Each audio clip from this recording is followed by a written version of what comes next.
যদি জুতা পায়ে দিয়ে কোনো ব্যক্তি বা কোনো মায়েরা যদি প্রবেশ করেন, তাহলে ওই রান্নাঘরে ভূত পিশাচে বাস করবে, আপনার সবকিছু অশুভ হয়ে যাবে।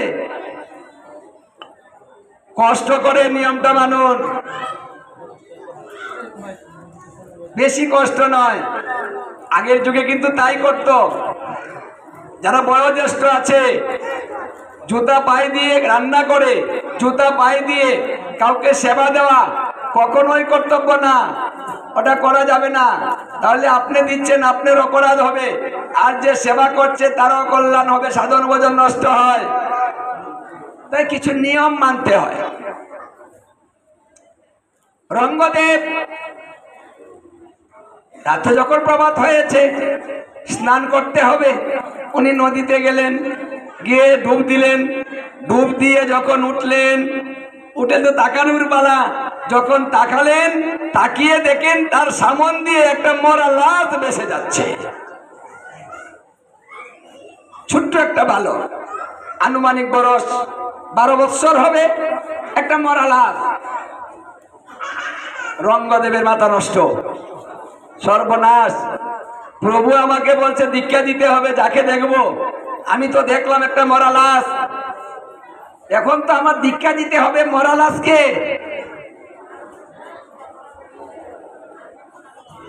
আমার মনে হয় আমি মহা বিপদে পড়তে যাচ্ছি। আমাকে কোন পরীক্ষা নিচ্ছে প্রভু আমি জানি না। হে প্রভু, আমি এখন কি করব? তোমার আদেশ আমার তো পালন করতে হবে। ঠিক আছে, তোমার আদেশ পালন করি। ওই মরাটাকে টেনে ডাঙায় তুলেছে, মরাকে দীক্ষা দিতে হবে। তাই মরাটাকে ডাঙায় তুলে শরীরটা সুন্দর করে মুছালেন, মুছিয়ে ওটাকে তিলক ধারণ করালেন দাদর সঙ্গে। মরাকে নিজের কণ্ঠে মালা ছিল বেশি, একটা মালা খুলে, যেমন দেখেন না আমি কতগুলো দিয়েছি, হ্যাঁ, এখন একটা মালা পরালেন। মালা পরিয়ে তাকে ধরে বসালেন, বসিয়ে বলছে, এই ছেলে, তুই সারা জীবন যত পাপ করেছিস না, তুই আজ আমাকে দে। ওটা হলো দীক্ষার নিয়ম। যখন দীক্ষা নিবেন, গুরুদেব বলবে যে তুমি জন্মে জন্মে যত পাপ করেছো, সমস্ত পাপ তুমি আমাকে দাও, আর আমি যত পুণ্য সঞ্চয় করেছি আমি তোমাকে দিচ্ছি। দেখুন, আদান প্রদান, কিছু দিলে কিছু পাবেন। দেখুন, আপনিও দিচ্ছেন, গুরুদেবও দিচ্ছে, কিন্তু আপনি দিচ্ছেন পাপ, আর গুরুদেব দিচ্ছে যত পুণ্য সঞ্চয় করেছে সেই পুণ্য। বাহ, এই তো গুরুদেব। এই জন্য তো গুরু হয় সবচেয়ে বড়, সবচেয়ে আপন।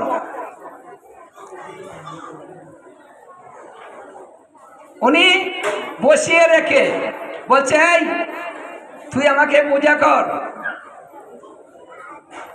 মানে মরা হোক, কিন্তু দীক্ষা তো নিয়ম মাফিক দিতে হবে। তাই নিয়ম মেনে তিনি দীক্ষা দিচ্ছেন। বলছে তুই এখন আমার পুঁজি কর। হ্যাঁ, ওই মরা কি পূজা করতে পারে গো? হ্যাঁ, মরা কি করে পূজা করবে? কিন্তু গুরুদেব বললেন যে তুই আমার পূজা দে। গুরুদেব বলে বলছেন, ঠিক আছে, তোর পূজা হয়েছে, এখন আমি তোকে দীক্ষা দিব। দক্ষিণ কর্ণে সর্বপ্রথম দীক্ষা দিতে হয়। দীক্ষা প্রথম দিতে হয় নাম, শিরোনাম 32 অক্ষরে প্রথম দীক্ষা হয়, তারপরে বীজের দীক্ষা হয়। এই জন্য তিনি কি করলেন, এই নিয়ম মেনে দক্ষিণ কর্ণে শিরোনাম 32 অক্ষর যখন দীক্ষা দিয়েছেন, তখন এইভাবে একটা ঝাঁকি দিয়ে উঠেছে। মানে মরা লাশটা একটা ঝাঁকি দিয়েছে। রঙ্গদেব বলছেন, ব্যাপারটা কি? লড়ল কি? ঝাঁকি দিল কে? আচ্ছা, মরা কি ঝাঁকি দিয়েছে? না না না, মরা ঝাঁকি দিতে পারে? আরে মরা তো মরা। লাড়াচাড়ি করে দেখে, না না, মরাই, ও ঝাঁকি দেয়নি। আমার শরীর জাকি দিয়েছে, আমার বয়স হয়েছে তো তাই শরীরটা কাঁপছে। হ্যাঁ তাই হয়েছে। আবার দীক্ষা দিলেন। আবার যখন বাম কর্ণে দিলেন, আবার একটা ঝাঁকি দিয়েছে। আমার শরীরটা কি আজকে বেশি দুর্বল হয়ে গেল? শরীরটা কাঁপছে কে? দেখুন গুরুদেব বুঝতে পারছেন না যে ঝাঁকিটা কোথায় থেকে আসছে। ওটা তো মরাই, মরা তো লড়ে না, মরা তো চুপ করে থাকবে নাকি না। এখন যখন দীক্ষা, নাম দীক্ষা শেষ, বীজ দীক্ষা দিতে হবে, তে রঙ্গদেব অষ্টাদশ অক্ষর মন্ত্র জপ করতেন। তে যারা ভালো গুরুদেব, সদ্গুরু, সদ্গুরু কখনো 2 নাম্বার মন্ত্র দেয় না। নিজে জপ করবে একটা আর শিষ্যকে দিবে আর একটা। এই যে 2, 3 অক্ষর 4 অক্ষর শিষ্যরে দিয়ে শিষ্য করলো, আর নিজে ভজন করবে আরেকটা দিয়ে। তাতে শিষ্যের অকল্যাণ হয় এবং ভজন হয় না। কৃষ্ণ মন্ত্র 10 অক্ষরের নিচে কোন দীক্ষা যদি কারো হয়ে থাকে তাহলে সেই দীক্ষা দিয়ে আপনি ভজন করতে পারবেন না। কারণ কাম গায়ত্রী যুক্ত যদি মন্ত্র না হয় তাহলে সেই মন্ত্র দিয়ে ভজন হয় না। 10 অক্ষরের নিচে কাম গায়ত্রী দেওয়ার কোনো বিধান নেই। যদি কেউ পেয়ে থাকেন 10-এর নিচে পেয়েছেন মন্ত্র, তার মধ্যে আপনি কাম গায়ত্রী জপ করতে পারবেন না, ওটার সঙ্গে এটা যাবে না। যদি হয় তাহলে নিম্নে 10 অক্ষর মন্ত্র আপনার দীক্ষা হতে হবে, তাহলে আপনি 24.5 অক্ষর কাম গায়ত্রী যুক্ত মন্ত্র জপ করতে পারবেন। উনি অষ্টাদশ অক্ষর মন্ত্রটা যখন দক্ষিণ কর্ণে দিয়েছে, ওই মরা বলছে হরি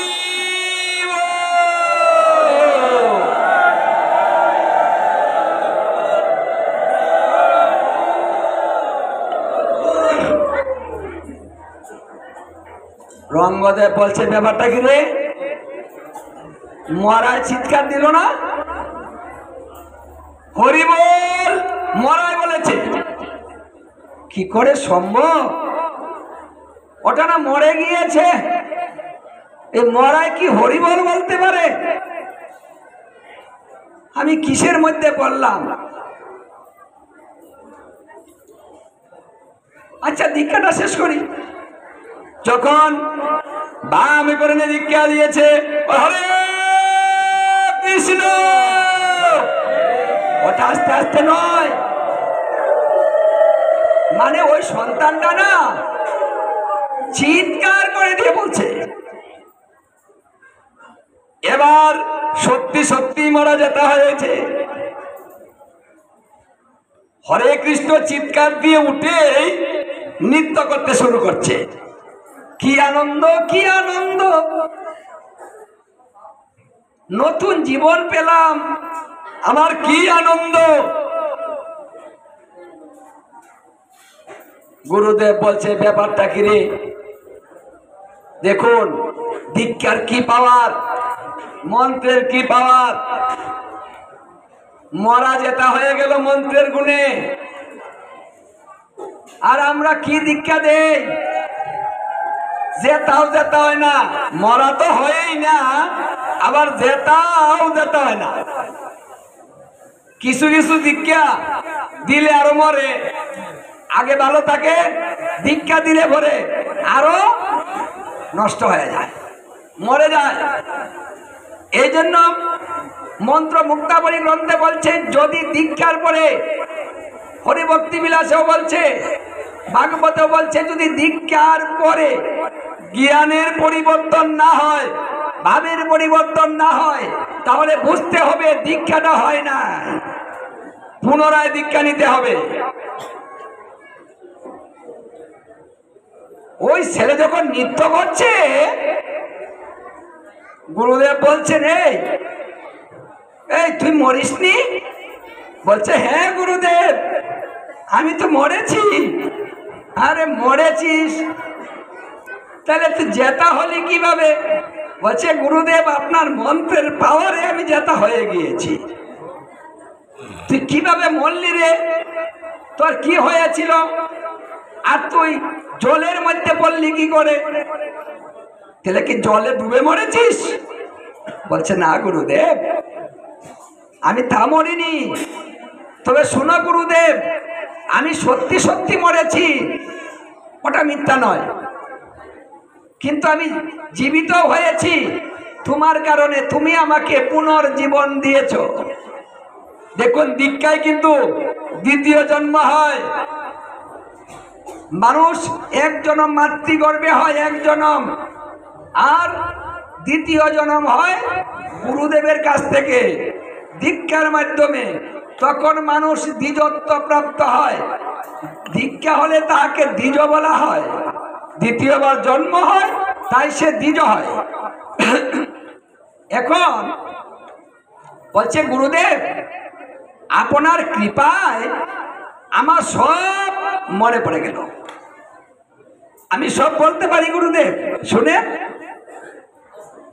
গুরুদেবকে প্রণাম করে গুরুদেবের পাশে বসে বলছে গুরুদেব আমি একটা দুষ্ট ছেলে।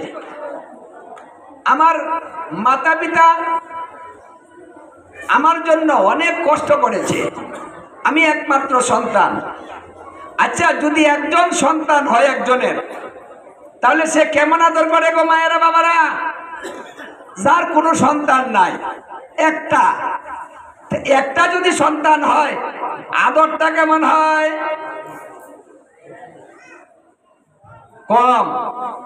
কম আদর? ও না, কম আদর না, মানে বেশি আদর হয়। এটা ঘুমিয়ে ঘুমিয়ে করো না, আবার মানে চেতন থেকে কইও, কেউ ঘুমায়ও না।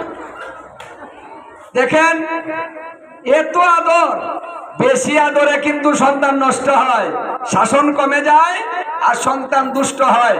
আর ওই দুষ্টটাকেও সাই দেয়, করুক গারে, আমার একটা মাত্র ভোলা, একটু করুক। হ্যাঁ, ওই মায়েরা একটু বেশি বলে, বাবা ধমক দেয়, আর মা কয়ে যে আমার 7টা না 8টা না একটা মাত্র ভোলা, আমার ছেলেরা কিন্তু মারবা না তুমি। মানে মা আরো বাধা দেয়, এত আদর করে, ওই বেশি আদরে না সন্তান বাদর হয়ে যায়। ওই সন্তান বাদরেই হয়ে গিয়েছে। বলছে গুরুদেব আমি এমন বাদর হয়েছি, এমন দুষ্ট হয়েছি, মাতা পিতার কথা মানি না, পাড়া প্রতিবেশীকে সম্মান করি না, বড়দেরকে মানি না, আমার যখন মন যা চায় আমি তাই করি, মানুষের ক্ষতি করি। আর সারাদিন আমার বাড়িতে মার কাছে শুধু বিচার যায়। আচ্ছা মায়েরা বাবারা, যদি সন্তানের এত বিচার আসে, আচ্ছা ওটা কি সহ্য করা যায় বলুন? একটু রাগ হয় না শরীরে? সারাদিন বিচার, সারাদিন বিচার, তোমার ছেলে এই করেছে, এই করেছে, এই করেছে।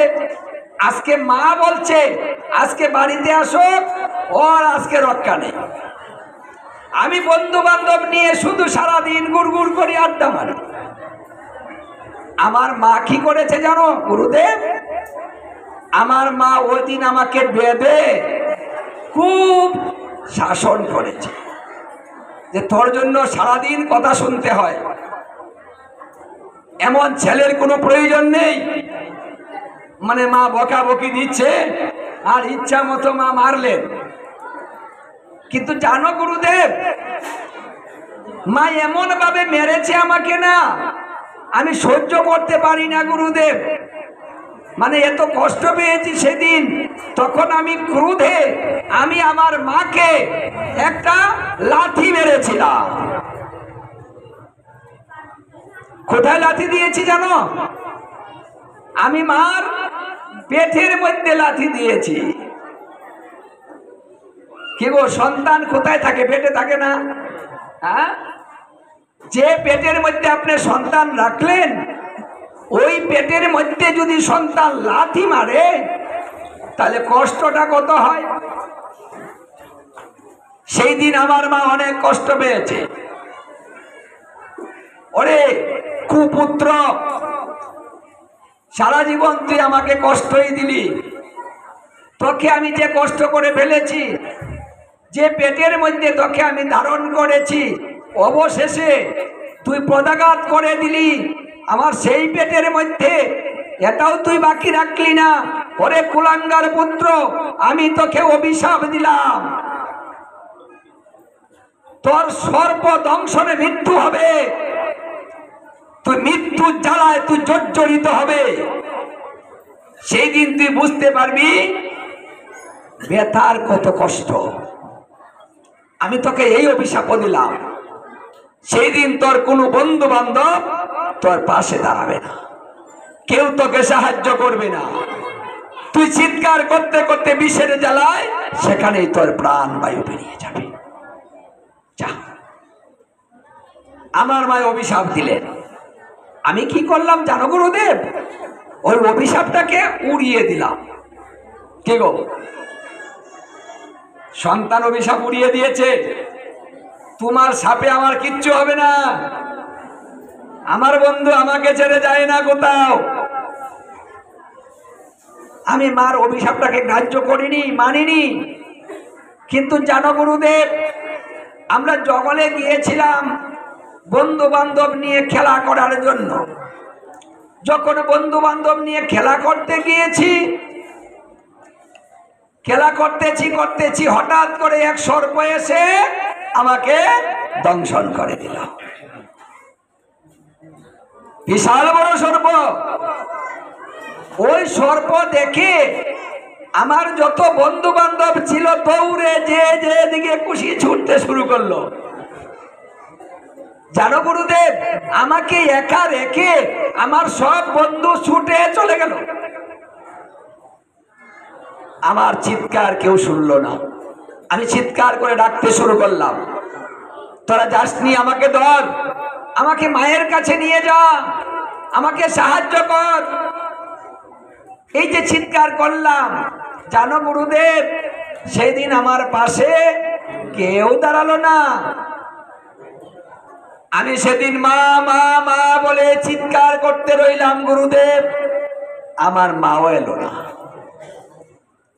আমি সেদিন বাবাকে ডেকেছি, হে বাবা বাবা, কিন্তু আমার বাবাও এলো না।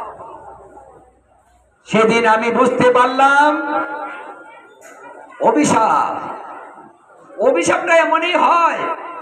অভিশাপ সত্যি হয়। মাকে যে কষ্ট দেয় সে কখনো সুখ পায় না। বাবাকে যে কষ্ট দেয় সে কখনো সুখ পায় না। আমি সেই দিন বুঝেছিলাম আমি অসহায় হয়ে গেলাম, আমি একা হয়ে গেলাম, আমার দুঃখের সাথী কেউ হলো না। হে গুরুদেব, ওই সন্তানটা ওরা গিয়ে যখন বলল যে তোমার ছেলেকে সর্পে দংশন করেছে, তখন আমার মা আমার বাবা চিৎকার করিতে করিতে আমার কাছে এসেছে। সেই পর্যন্ত আমার মৃত্যু হয়ে গিয়েছে। আমার জন্য কত উজাবদ্ধ এসেছে, কত ঝাড়ফুঁক দেওয়া হয়েছে, কিন্তু কিছুতেই আমি আর ভালো হলাম না। আমি যখন কিছুতেই আর ভালো হলাম না, তখন আমাকে ওই জলের মধ্যে ভাসিয়ে দিয়েছে। আমি বেশে বেশে যাচ্ছিলাম, আর হে গুরুদেব, তুমি আমাকে কৃপা করে সেখান থেকে তুমি আমাকে রক্ষা করেছো, তুমি আমাকে দীক্ষা দিয়েছো। এই দীক্ষার মাধ্যমে আমার সর্প বিষ নষ্ট হয়ে গিয়েছে। এই সর্প বিষ নষ্ট হয়েছে আর আমি জীবিত হয়ে গেলাম। হে গুরুদেব, তোমার এত দয়া, তুমি এত দয়ালু, তুমি আমাকে পুনর্জীবন দিয়েছ গুরুদেব। আজ আমি প্রতিজ্ঞা করিলাম, হে গুরুদেব, আমি তোমাকে ছেড়ে আর কোথাও যাব না। আমি তোমার সেবা যত্ন যেন করতে পারি, তোমার চরণ পাশে যেন আমি সবসময় থাকতে পারি। তোমার কারণে আমার জীবন, তাই আমার এই জীবন আমি তোমাকে উৎসর্গ করিলাম। আমার সমস্ত কিছু আমি তোমাতে অর্পণ করিলাম। তুমি আমার প্রাণ, তুমি যা আদেশ করিবে আমি সেই আদেশ পালন করিব। তোমাকে ভিন্ন আমি আর কিছু জানি না। তুমি যা শিক্ষা দিবে আমি সেই শিক্ষায় শিক্ষিত হব। তুমি আমাকে তোমার সেবা কার্যে নিযুক্ত করো প্রভু। এই কথা বলে সে গুরুর চরণে লুটিয়ে পড়েছে। গুরুদেব বললেন, আজ আমি বুঝতে পেরেছি ওই যে মহাপ্রভু আদেশটা কেন করলেন, আমি আজকে বুঝতে পেরেছি। কারণটা কি? দেখুন, আমরা ভগবানের কারণ বুঝি না। এমনও আমাদের মধ্যে আছে, যদি বলি যে প্রসাদ বুঝি হও, বলে কি আজকে যে আমি প্রসাদ বুঝি হব, যদি গড়ে পড়ে যাই আমাকে কে দেখবে? বলে না গো কেউ, অনেকেই তো বলে থাকেন। এখানে প্রমাণ করে দিলেন, সত্যিকারের যদি কেউ ভালোবাসে অন্তিমকালে তারে দেখার জন্য ভগবান নিজেই ব্যবস্থা করে দিবেন। রঙ্গদেব চলতে পারেন না, হাঁটতে পারেন না, ঠিক মতো কর্ম করতে পারেন না, তার একজন লোকের প্রয়োজন। ভগবান কিন্তু তাই জানেন, আর একটা লোকের প্রয়োজন বিধায় তিনি একজন শিষ্য করার জন্য উনি আদেশ করলেন। এই শিষ্যই রঙ্গদেবের যত কাজ আছে সমস্ত কাজ শিষ্যই করে দেয়। রঙ্গদেব আর কোথাও যেতে হয় না। বলছে, হে প্রভু, বুঝতে পেরেছি, এই জন্যই তুমি শিষ্য করিয়েছ, এই আদেশটা দিয়েছ, মানে আমার মঙ্গলের জন্য, আমার ভালোর জন্য। আমি চলতে পারি না আর তোমার মায়া লেগেছে, এই জন্য তুমি একজন শিষ্য করিয়েছ। এখন আমার সমস্ত কাজ শিষ্য করে দেয়। এই জন্য যারা ভাবছেন এই ভাবনাটা বাদ দিয়ে দেন। আপনার ভাবনা করার দরকার নেই। আপনি তাকে নিয়ে ভাবুন আর উনি আপনাকে নিয়ে ভাববে। পরিষ্কার কথা। আমি তাকে ডাকবো, সে আমার চিন্তা করবে। আমি ভালোবাসবো, সে আমাকে ভালোবাসবে। আমি তার চিন্তা করব, সে আমার চিন্তা করবে। আমি যদি তার দিকে তাকিয়ে থাকি তাহলে সে আমার দিকে তাকিয়ে থাকবে। এটা পূর্ণ কথা হয়েছে।